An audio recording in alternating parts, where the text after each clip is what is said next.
Okay, 1 Corinthians 15:10. Sisters, go ahead.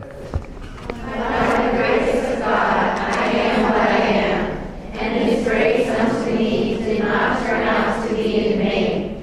But on the contrary, I labored more abundantly than all of them. Yet not I, but the grace of God which is with me.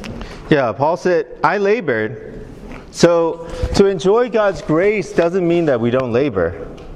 No.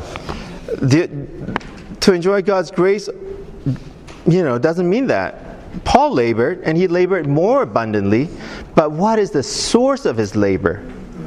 I labored more abundantly than all of them, yet not I, but the grace of God, which is with me. This is the way we need to labor in the Christian life. If you're sweating, and you're tired, and you're exhausted, you're not laboring with grace. There have been times I remember there was a time I told the Lord, I'm just so tired. I'm just so tired. And then He gave me a little word, and I began to pray over that word. And you know what? The tiredness just disappeared. Grace came. Grace came. Because I opened myself to receive grace. And then I still continued laboring, but I labored with the grace. Okay, now it's brothers, Galatians 2:20.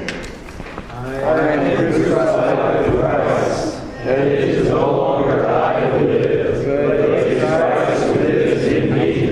And the life which I now live in the flesh, I live in faith, the faith of the Son of God, who loved me and gave Himself up for me. Yeah.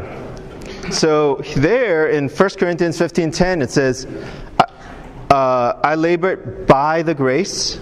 It's not I, but the grace. And then in Galatians 2:20 it says, it is not I, but it is Christ who lives in me. So if you put these two verses together, what is grace?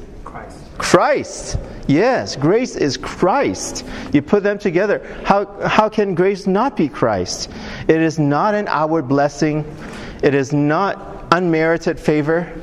According to these two verses, grace is just Christ living in us, doing everything in us, through us, and for us, so that He can become the constituent of our being. That's what grace is for.